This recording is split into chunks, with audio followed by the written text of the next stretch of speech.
Hai, Assalamualaikum, salam sejahtera. Saya Cikgu Suhanim. Sempena bulan alam, saya akan memperkenalkan satu tumbuhan yang patut ditanam di rumah masing-masing.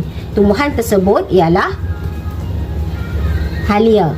Jadi sebelum kita memulakan penanaman, saya akan menerangkan beberapa jenis tentang halia. Okey, halia kalau didapat kita kenali, ada 7 jenis halia sebenarnya. Antaranya ialah halia bentung, kemudian halia Indonesia, halia Tanjung Sepat, halia Tanduk Rusia, halia Cina, halia Tambunan dan halia bara. Jadi saya tunjukkan beberapa keping gambar. Okey, yang selalulah halia yang selalu kita gunakan di rumah, antaranya ialah halia Indonesia. Okey, halia yang kedua ialah halia bentung. Okey. Kemudian halia Tanduk Rusia.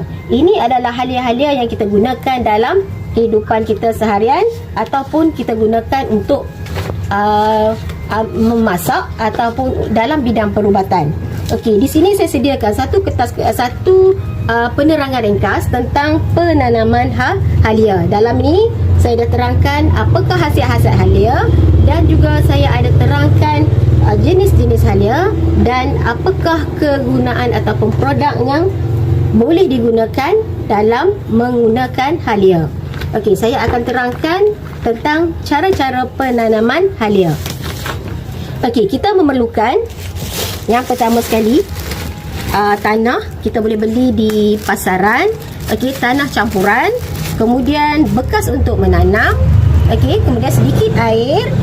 Kemudian yang paling penting di sini ialah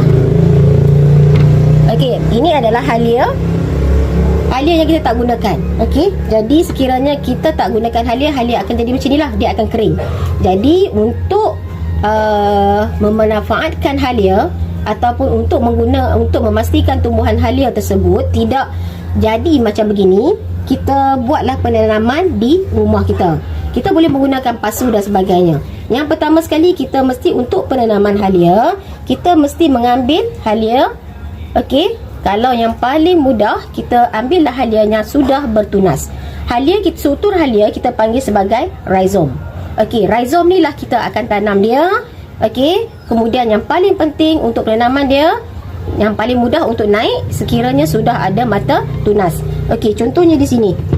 Okey, di halia. Sama jugalah kalau yang sini tadi, tumbuhan ni.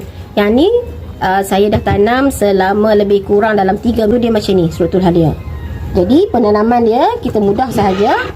Ambillah rhizome halia tadi.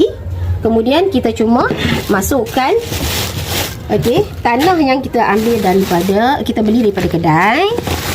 Okey, ini penyemaian, cara-cara penyemaian halia di rumah kita. Okey. Kemudian kita pastikan bahawa medium dia memerlukan sedikit air semasa untuk kita memulakan proses menyemai halia. Okey, halia yang kita telah ambil tadi, okey, cuma masukkan saja kalau dapat. Okey, halia yang seelok-eloknya, halia yang lebih ni lah, halianya supaya apabila kita tanam nanti dia tidak cepat membusuk. Okey, tunas perlulah diletakkan bahagian atas sedikit. Kemudian kita masukkan tanah-tanah yang berlebihan sedikit supaya menutupi rhizome tadi, rhizome halia. Okey, so dan penanaman halia. So saya akan tanamkan contohnya selepas dia membesar. Okey, lebih kurang dalam 3 minggu, kita perlu pindahkan dia ke dalam pasu yang lebih besar. Okey, mai ke sini saya tunjuk.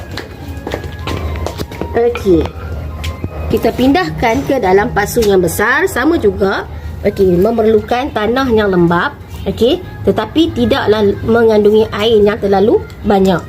Jadi, proses menanamannya seperti biasa. Cuma kalau di sini selepas daripada 2-3 bulan, kita perlulah, kalau di rumah kita perlulah menanam dalam bekas yang lebih besar supaya kita akan dapat rhizome yang banyak. Contohnya di sini.